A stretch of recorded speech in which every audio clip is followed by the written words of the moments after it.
Saudara-saudara terkasih, di dalam suasana Natal ada yang biasanya menjadi menarik perhatian kita, ya, yaitu dekorasi Natal. Ya, ada pohon di mana-mana, ada lingkaran Natal di mana-mana, warna merah hijau dominan.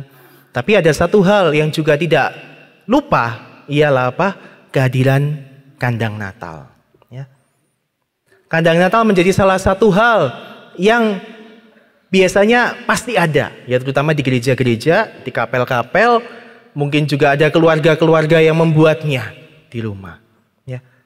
Kandang Natal yang kita buat, fokusnya siapa? 3 sosok yang menjadi fokus di situ. Yesus, Maria, dan Yosef. Bukan gembalanya, bukan sapinya, bukan untanya, bukan. Tetapi yang menjadi fokus ialah siapa? Yesus, Maria, dan Yosef. Itulah yang menjadi fokus di dalam perayaan Natal itu. Ya. Itulah yang menjadi fokus ketika kita membuat kandang Natal. Ya. Tahukah saudara bahwa kandang Natal ini berasal dari tradisi yang umurnya sudah 800 tahun. Ya. Tahun 1223. Ya, 1223. Itu kandang Natal pertama dibuat oleh Santo Fransiskus Assisi. Ya. Jadi pada waktu perayaan Natal, Santo Fransiskus tergerak hatinya untuk memvisualisasikan kisah kelahiran Yesus. Setelah mendapatkan izin dari uskup, ya, karena dia takut, ya, nanti kalau dibuat ini Fransiskus bikin apa ini aneh-aneh, bikin acara. Dia minta izin dulu, ya. Setelah minta izin, dia mencari sebuah gua yang kiranya cocok untuk merayakan peristiwa Natal. Di situ dia persiapkan jerami, ya. Dia bawa domba, dia bawa sapi. Ya belum ada, ya, patung Yesus, Yusuf, Maria itu belum ada. Jadi palungannya masih kosong, ya. Tapi ada domba, ada sapi di situ, ya. Fransiskus sebagai seorang diakon, dia membacakan Injil dan memberikan khotbah pada misa malam Natal. Ya. Dan keajaiban terjadi di situ. Ya. Palungan yang pertama kosong, tiba-tiba muncul seorang bayi yang sedang tertidur di situ. Ya, ini mujizat, peristiwa mujizat. Ya. Fransiskus menggendong bayi itu dan dia dengan penuh cinta, ya, memandang bayi kecil yang muncul secara ajaib di kandang Natal itu. Itulah kandang Natal pertama. Dan dari situlah mengalir tradisi untuk membuat kandang Natal setiap kita merayakan Natal. Ya. Kita kembali diingatkan melalui kandang Natal yang kita buat bahwa Yesus hadir di tengah-tengah kita. Bahwa Yesus yang menjadi fokus di dalam perayaan Natal. Allah menjadi manusia, Allah menjadi daging, Allah yang tinggal di tengah-tengah kita dan juga di dalam keluarga-keluarga kita. Ya. Yesus lahir dalam kandang yang sederhana, dalam gua yang sederhana. Di tengah keheningan malam ketika orang sibuk dengan kesibukannya masing-masing dan urusannya masing-masing, di situ Sang Penyelamat lahir dan memberikan sukacita kepada kita semua. Ya. Paus Fransiskus di dalam homilinya pada misa malam Natal kemarin dia berkata begini. Dalam keagungannya dia memilih menjadi kecil. Dalam kebenarannya dia tunduk pada ketidakadilan kita. Inilah keajaiban Natal. Bahwa Yesus, Sang Putra Allah yang Maha Tinggi, dia turun ke dunia, masuk ke dalam kehidupan kita juga kepada keluarga-keluarga kita masing-masing. Ya. Dalam Injil yang tadi kita dengarkan, Yesus dibawa ke bait Allah oleh Maria dan Yosef untuk menyerahkan dia kepada Tuhan sesuai dengan peraturan hukum Taurat. Bahwa setiap anak laki-laki sulung harus dipersembahkan kepada Tuhan. Maria dan Yosef adalah sosok orang yang taat kepada hukum Tuhan. Ya. Mereka melakukan kepada Yesus apa yang memang diperintahkan oleh hukum Taurat. Apa yang dilakukan oleh Maria dan Yosef merupakan gambaran, contoh, teladan orang yang sungguh-sungguh taat kepada Tuhan. Mereka sungguh-sungguh menempatkan Tuhan di dalam hidup berkeluarga mereka. Sehingga mereka tidak ingkar akan segala sesuatu, segala aturan yang memang Tuhan berikan kepada bangsa Israel. Yesus dipersembahkan kepada Allah di bait Allah merupakan sebuah tindakan iman. Bagaimana Maria dan Yosef mau menyerahkan seluruh hidupnya, keluarganya kepada Tuhan. Dan dari peristiwa ini kita melihat bahwa Allah sungguh-sungguh masuk ke dalam kehidupan manusia, sungguh-sungguh masuk ke dalam struktur masyarakat dengan segala problematikanya, dengan segala aturannya. Allah itu masuk. Dia mengalami semuanya dan dia terima dan dia menjalani semuanya. Jadi Allah kita itulah adalah Allah yang sudah mengalami, dia mengetahui, dia merasakan apa yang terjadi di dalam kehidupan kita. Jadi rasanya kurang tepat kalau mungkin ada di antara kita yang berpikir bahwa Allah tidak peduli dengan kita. Allah tidak mengerti apa yang saya rasakan. Allah cuma memandang dari surga, lihat saya yang menderita di dunia. Tidak.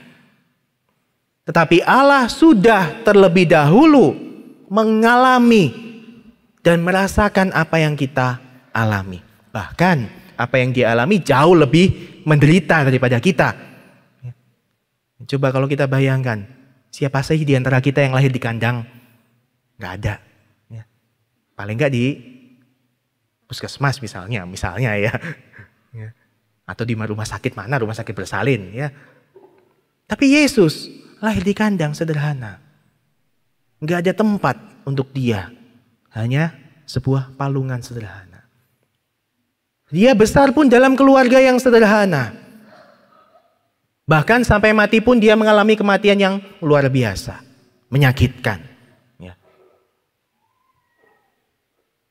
Tuhan sudah mengalami terlebih dahulu apa yang dialami sengsara manusia.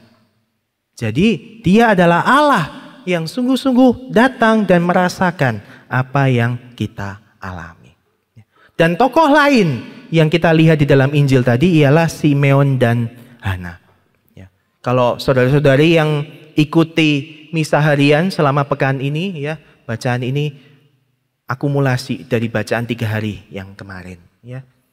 Simeon dan Hana ditampilkan lagi pada minggu ini sebagai sosok orang yang penuh pengharapan bahwa mereka sungguh-sungguh berharap bahwa Mesias Sang Penyelamat akan datang. Dan mereka akhirnya melihat bahwa Mesias sudah lahir di tengah-tengah dunia. Dan mereka melihat sosok Mesias itu di dalam bayi Yesus yang dipersembahkan di bait Allah oleh Maria dan Yosef. Mereka melihat karya Allah yang luar biasa. Mereka memuji kebesaran Tuhan. Dan tidak hanya di situ, seperti Nabi Hana, dia juga mewartakan kepada orang lain apa yang telah dia lihat. Ya. Bagi kita bisa belajar apa di sini? Bahwa sukacita Natal itu juga perlu kita wartakan, kita bagikan kepada yang lain. Ya. Kita bagikan sukacita Natal itu supaya orang juga merasakan bahwa ini loh kita merayakan Natal. Yesus telah lahir di dalam hati kita, di dalam keluarga kita. Masa kita manyun-manyun terus? Masa kita marah-marah terus? Masa kita sedih terus? Enggak. Tapi kelahiran Yesus itu mendatangkan sukacita, damai, kegembiraan yang luar biasa. Itu juga yang harus kita berikan kepada yang lain. Sukacita itu menular. Ya. Jadi ketika satu orang merasakan sukacita dan dia bagikan kepada yang lain, ya, yang sebelah, yang manyun-manyun itu ya bisa juga merasakan sukacita yang kita alami. Inilah salah satu hal yang harus kita lakukan juga selama masa Natal ini. Ya. Bahwa Tuhan itu Allah yang sudah lahir di tengah-tengah kita. Dia hadir di dalam keluarga kita. Dan itulah yang juga harus kita wartakan kepada yang lain. Ya. Keluarga kita ialah tempat di mana Yesus juga lahir dan bertumbuh. Ya. Kita lihat keluarga kudus Nazaret. Ya. Mereka keluarga yang sederhana. Maria siapa? Anak orang gadis biasa. Yosef tukang kayu. Tetapi di situ Yesus lahir dan bertumbuh menjadi sosok. Kalau di ayat terakhir tadi dituliskan bahwa menjadi besar, menjadi kuat, penuh hikmat dan kasih karunia Allah ada padanya. Di dalam keluarga yang sederhana, Yesus Sang Putra Allah lahir. Disitulah rahmat juga semakin besar dan semakin melimpah. Jadi keluarga kudus Nazaret, Yesus, Maria, dan Yosef itu menjadi contoh bagi kita. Bagaimana sepatutnya kita berkembang, bertumbuh, dan berakar di dalam Tuhan. Ya. Memang di dalam Injil kita tidak banyak melihat apa yang dilakukan oleh keluarga kudus Nazaret. Ya. Ketika setelah bacaan yang tadi kita dengar langsung loncat ke kisah pembaptisan Yesus. Ya, itu yang di dalam Injil. Ya. Ada tahun-tahun yang hilang dari kehidupan Yesus di dalam Injil. Tetapi di dalam tahun-tahun yang hilang itu, Yesus yang hadir di dalam keluarga kudus Nazaret, dia bertumbuh dan besar. Ya. Dia semakin berkembang di dalam hikmat Allah. Selama 30 tahun, Kristus hidup di dalam keheningan keluarga kudus Nazaret. Dan akan ada waktunya ketika Yesus akhirnya keluar mewartakan Injil. Itu semua tidak lain hasil dari kehidupannya di dalam keluarganya. Relevansinya untuk kita apa? Bahwa keluarga-keluarga kita, ya, keluarga-keluarga kita masing-masing itu menjadi tempat pertumbuhan iman yang pertama kali, terutama untuk anak-anak. Ya. Jadi bagi para orang tua adalah kewajiban bagi Anda, saudara-saudari, untuk mewariskan iman itu kepada anak-anak Anda. Ya. Jangan punya pikiran begini, dia masih kecil, nggak apa-apalah, nanti tunggu gede, tunggu besar, baru dia memilih agamanya sendiri. Tidak, jangan. Ya. Gereja Katolik selalu mengingatkan kepada para orang tua untuk mau mengajarkan iman kepada anak-anak. Ya. Walaupun mereka nggak ngerti, walaupun mereka masih bayi, bawa mereka ke gereja, baptis mereka di dalam nama Tuhan. Agar sejak kecil mereka sudah mengenal Tuhan. Sejak kecil mereka mengalami pendidikan iman. Disitulah mereka semakin bertumbuh di dalam Tuhan. Kalau mereka tidak bertumbuh di dalam iman, tidak ada yang menjaga, mau jadi apa mereka nanti? Ya. Kalau mungkin ada yang punya pemikiran bahwa nanti gede akan pilih sendiri. Ya kalau gedenya baik-baik. Kalau gedenya hancur, pusing nggak lo? Ya. Ini adalah tugas saudara-saudari, terutama tugas keluarga-keluarga. Kenapa? Kristus juga lahir, bertumbuh dan besar di dalam keluarga kudus Nazaret. Walaupun Yesus adalah Allah, dia putra Allah yang maha tinggi, Maria dan Yosef juga mendampingi dia di dalam keluarga. Jadi penting bagi keluarga-keluarga kita untuk bertumbuh di dalam iman, ya, seperti tadi dalam bacaan pertama dan dalam bacaan kedua. Iman menjadi satu hal yang amat penting. Ketika iman kita sungguh-sungguh bertumbuh, akhirnya kita dapat membuka hati kita, keluarga-keluarga kita untuk karya Tuhan yang luar biasa di dalam hidup kita. Jadi, jika keluarga-keluarga ingin bertumbuh di dalam kekudusan, lihatlah keluarga kudus Nazaret. Lihatlah keluarga kudus Nazaret. Ya. Setiap kandang Natal yang menjadi fokus ialah siapa? Yesus. Ya. Jadi Yesus harus menjadi fokus di dalam keluarga kita. Yesus harus menjadi pusat di dalam keluarga kita. Disitulah keluarga-keluarga kita bertumbuh menjadi keluarga kudus di hadapan Tuhan. Ya. Namun kadang-kadang seringkali bukan Yesus yang diundang masuk. Bukan Tuhan yang diundang masuk, tapi hantu. Ya. Bukan Tuhan yang diundang masuk, tetapi apa? Kesombongan, keangkuhan, egoisme, ya, keinginan-keinginan pribadi. Ya. Mungkin juga bukan Tuhan yang masuk, tapi roh-roh lain yang masuk. Ini lebih berbahaya lagi. Ini pada hari ini gereja mengajak kita untuk merefleksikan hal ini. Sudahkah Yesus menjadi pusat di dalam hidup kita? Sudahkah Yesus menjadi pusat di dalam hidup keluarga kita masing-masing? Atau masih ada yang lain yang bukan dari Tuhan? Yesus lahir di kandang yang sederhana. Dia terhimpit oleh kehidupan pada zaman itu. Mau cari tempat tinggal aja nggak bisa. Ya sudah kepepet, lahir di kandang. Keluarga-keluarga sekarang juga kepepet, terhimpit oleh apa? Tembok-tembok duniawi. Ya. Oleh keinginan untuk mencari uang terus-menerus, untuk mencari kekuasaan, godaan-godaan dunia, godaan dari media sosial yang luar biasa sekarang. Ya. Banyak keluarga yang juga mulai terpengaruh oleh hal ini. Ya. Makan sih makan bersama, ngumpul sih ngumpul. Tapi masing-masing sibuk dengan urusannya sendiri. Pencet sana, pencet sini. Ya. Yang dekat menjadi jauh. Yang jauh menjadi lebih dekat. Memang itu sisi positifnya. Ya. Yang jauh semakin dekat. Iya, tapi sisi negatifnya. Yang sebelah kita ini. Anggota-anggota keluarga kita ini, komunitas kita ini, akhirnya seringkali terlupakan karena kita lebih fokus dengan mereka yang jauh di tempat sana.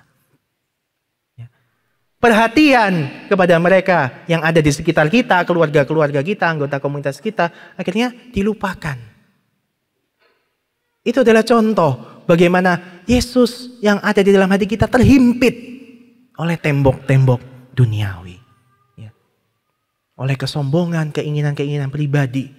Sehingga Yesus tidak bisa bekerja, berkarya secara bebas di dalam keluarga-keluarga kita. Jadi kalau saudara-saudari ingin agar keluarganya bertumbuh sungguh-sungguh di dalam kekudusan, jadikan Yesus sebagai yang utama. Ya. Tembok-tembok yang ada diruntuhkan. Supaya apa? Yesus bisa semakin bekerja secara luar biasa di dalam hidup kita. Memang keluarga kita bukan keluarga yang sempurna. Ya. Memang keluarga kita bukan keluarga yang sempurna. Komunitas-komunitas kita juga bukan komunitas yang sempurna. Mengapa? Kita terdiri dari orang-orang yang tidak sempurna. Tetapi di dalam ketidaksempurnaan itu, Allah yang sempurna itu hadir dan tinggal di tengah-tengah kita. Allah yang sempurna, dialah yang akan menyempurnakan ketidaksempurnaan kita itu. Kesempurnaannya jugalah yang akan memberikan kekudusan di dalam hati kita dan juga di dalam keluarga kita. Apakah saudara-saudari mau seperti itu? Mau tidak? Mau? Kalau saudara-saudari mau seperti itu, undanglah Yesus masuk ke dalam keluargamu masing-masing.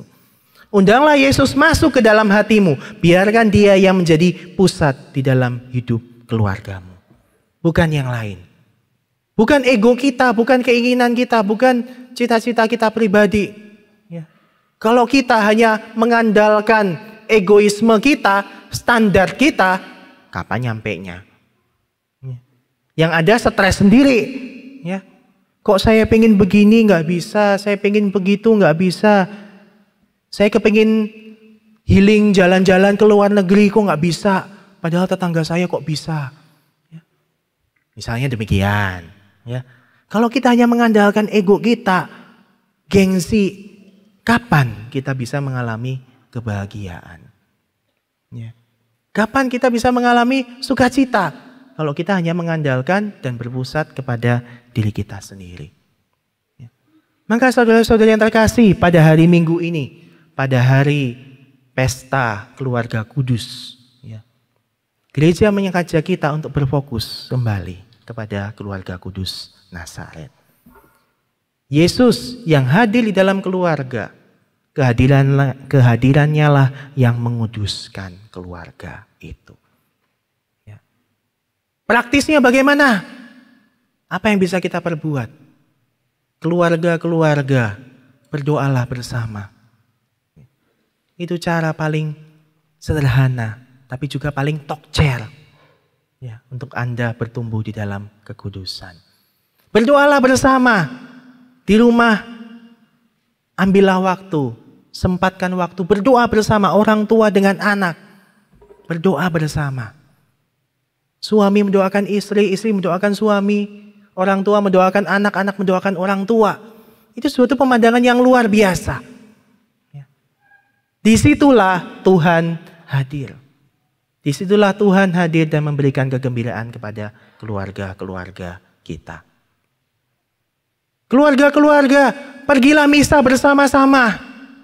Itu juga cara untuk Anda, keluarga-keluarga, bertumbuh di dalam Tuhan. Bersatu di dalam Tuhan. Kalau bapaknya, nanti saya pergi misa pagi. Anaknya belum bangun, nanti misa sore aja. Gitu ya. Apakah itu gambaran keluarga yang sungguh-sungguh bersatu di dalam Tuhan? Bukan. Gereja mengajak keluarga-keluarga untuk selalu berdoa bersama. Untuk merayakan Ekaristi bersama. Karena disitulah kesempatan bagi keluarga-keluarga untuk bisa berkumpul bersatu di dalam Tuhan. Karena di dalam Tuhan dan di dalam perayaan Ekaristi menjadi nyata bahwa Tuhanlah yang mempersatukan. Bukan hanya emosi-emosi manusiawi belaka. Bukan hanya hubungan darah. Tetapi sungguh-sungguh Tuhan yang mempersatukan keluarga-keluarga itu di dalam Dia. Ya. Oleh karena itu untuk keluarga-keluarga yang hadir di sini. Ya, saya bersyukur banyak keluarga yang hadir pada hari Minggu ini. Ya. Ini adalah sebuah momentum bagi saudara-saudari. Dan sebuah peringatan bahwa Tuhanlah yang sudah mempersatukan saudara-saudari dalam keluarga ini. Berdoalah bersama, rayakanlah Ekaristi bersama, rayakanlah Ekaristi juga dengan sukacita dalam kebersamaan.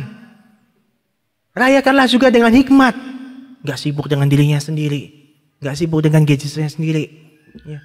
Tetapi ketika kita merayakan Ekaristi bersama-sama dengan hikmat, disitulah Tuhan hadir. Kita mengundang Yesus masuk ke dalam hati kita, keluarga kita, dan juga ke dalam komunitas-komunitas kita. Tembok-tembok duniawi, kesombongan, keangkuhan, dan segala macam kita runtuhkan. Supaya apa? Yesus sungguh-sungguh bisa masuk ke dalam hati kita dan juga di dalam keluarga-keluarga kita. Karena ketika Yesus hadir, Tuhan akan mencurahkan rahmat-Nya yang luar biasa kepada kita. Ya. Maka ketika kita menjadikan Yesus yang satu-satunya di dalam hidup kita, ketika kita memusatkan pandangan kita kepada Tuhan yang sejati, Tuhan yang hidup, Tuhan yang lahir di dalam keluarga kita, hati kita, disitulah rahmat Tuhan akan tercurah secara luar biasa.